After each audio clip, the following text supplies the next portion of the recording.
ವಕ್ರತುಂಡ ಮಹಾಕಾಯ ಸೂರ್ಯಕೋಟಿಸಮಪ್ರಭಾ ನಿರ್ವಿಘ್ನಂ ಕುರು ಮೇ ದೇವ ಸರ್ವಕಾರ್ಯೇಷು ಸರ್ವದಾ. ಗುರುರ್ಬ್ರಹ್ಮ ಗುರುರ್ವಿಷ್ಣು ಗುರುರ್ದೇವೋ ಮಹೇಶ್ವರಃ ಗುರುಃ ಸಾಕ್ಷಾತ್ ಪರಬ್ರಹ್ಮ ತಸ್ಮೈ ಶ್ರೀ ಗುರವೇ ನಮಃ. ನಮೋ ದೇವ್ಯೈ ಮಹಾದೇವ್ಯೈ ಶಿವಾಯೈ ಸತತಂ ನಮಃ. ನಮಃ ಪ್ರಕೃತೆ ಭದ್ರಾಯೈ ನಿಯತಃ ಪ್ರಣತಾ ಸ್ಮರಾಂ. ಶಂಕಾರೂಪೇಣ ಮಚ್ಚಿತ್ತಂ ಪಂಕೀಕೃತಮಭೋದ್ಯಯ ಕಂಕೀರ್ಯಸ್ಯ ಸಾಮಾಯ ಶಂಕರಾಚಾರ್ಯಮಾಶ್ರಯೇ. ಗುರುಗಳನ್ನು ಧ್ಯಾನಿಸ್ತಾ, ದೇವರನ್ನು ಧ್ಯಾನಿಸ್ತಾ, ಆರಾಧ್ಯವನ್ನು ಧ್ಯಾನಿಸ್ತಾ, ಜ್ಯೋತಿಷ್ಯ ಅಂದರೆ ಏನು ಅನ್ನುವಂಥ ವಿಚಾರವನ್ನು ಇವತ್ತಿನ ದಿವಸ ಚಿಕ್ಕದಾಗಿ ಹೇಳ್ತಾ ಇದ್ದೀನಿ.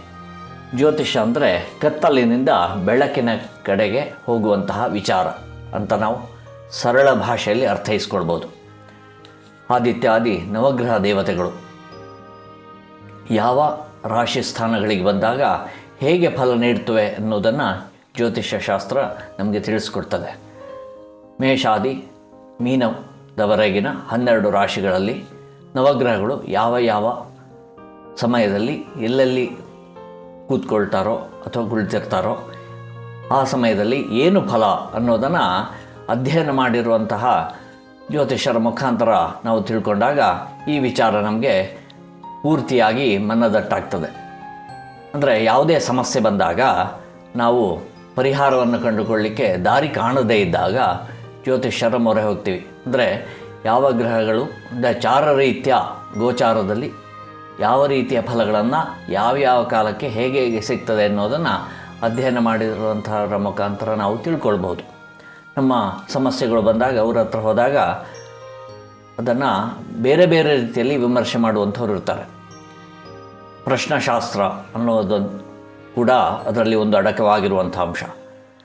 ಹಾಗೆ ವೀಳ್ಯದೆಲೆ ಮುಖಾಂತರವಾಗಿ ನೋಡುವಂತಹ ಶಾಸ್ತ್ರವೂ ಒಂದು ಇದೆ.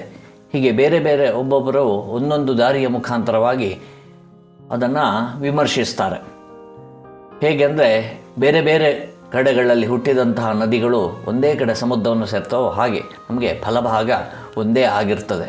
ಹಾಗೂ ಪರಿಹಾರ ಯಾವುದೇ ಅಂದರೆ ಸಾತ್ವಿಕ ವಿಧಾನದಿಂದ ಮಾಡುವಂತಹ ವೈದಿಕ ಮಾರ್ಗದಿಂದ ನಾವು ಮಾಡಿದಂತಹ ಫಲಗಳು ನಮಗೆ ಒಳ್ಳೆಯ ಫಲಗಳನ್ನು ಕೊಡ್ತವೆ. ಹಾಗೂ ತಾಮಸ ರೀತಿಯ ಮಾಡಿದಲ್ಲಿ ತಕ್ಷಣಕ್ಕೆ ಫಲ ಕೊಟ್ಟರೂ ಕೂಡ ಅದರ ಅಡ್ಡ ಪರಿಣಾಮಗಳನ್ನು ಒಂದೊಂದು ಸತಿ ಎದುರಿಸಬೇಕಾದಂತಹ ಪ್ರಮೇಯ ಬರ್ತದೆ. ಹೀಗೆ ಜ್ಯೋತಿಷ್ಯ ಅಂದರೆ ಕತ್ತಲಿಂದ ಬೆಳಕಿನೆಡೆಗೆ ಅನ್ನುವಂಥದ್ದೇ ಪ್ರಮುಖವಾದಂತಹ ವಿಚಾರ. ಈ ವಿಚಾರದಲ್ಲಿ ಅನೇಕ ಮಹನೀಯರು ನಮಗೆ ಸವಿಸ್ತಾರವಾಗಿ ತಿಳಿಸಿಕೊಟ್ಟಂತಹ ಮಹನೀಯರು ತುಂಬ ಜನ ಇದ್ದಾರೆ. ಯಾಕಂದರೆ ಪ್ರಶ್ನ ಮಾರ್ಗ ಅನ್ನುವಂಥದ್ದು ಇದು ಕೂಡ ಜ್ಯೋತಿಷ್ಯಕ್ಕೆ ಸಂಬಂಧವಾದಂತಹ ಒಂದು ನಮಗೆ ಮಾರ್ಗದರ್ಶನ ಕೊಡುವಂಥದ್ದು. ಇದರ ಮುಖಾಂತರವಾಗಿ ಅಧ್ಯಯನ ಮಾಡಿದರೆ ಬಹಳಷ್ಟು ವಿಚಾರ ತಿಳ್ಕೊಳ್ಬೋದು. ಹಾಗೆ ಫಲಭಾಗಗಳನ್ನು ತಿಳಿಸಕ್ಕೆ ಫಲದೀಪಿಕಾ ಅನ್ನುವಂತಹ ಒಂದು ಪುಸ್ತಕ ಕೂಡ ಇದೆ. ಈ ಪುಸ್ತಕದಲ್ಲೂ ಕೂಡ ಬಹಳಷ್ಟು ವಿಮರ್ಶೆಗಳನ್ನು ಕೊಟ್ಟಿದ್ದಾರೆ, ಉದಾಹರಣೆಗಳ ಸಹಿತವಾಗಿ ಕೊಟ್ಟಿದ್ದಾರೆ. ಯಾವ ರೀತಿಯ ನಮಗೆ ಫಲ ಬೇಕು ಅಂದರೆ ಒಳ್ಳೆಯದಕ್ಕೆ ನಾವು ವಿನಿಯೋಗಿಸಿದಾಗ ಒಳ್ಳೆಯ ಫಲಗಳನ್ನೇ ಕೊಡ್ತದೆ.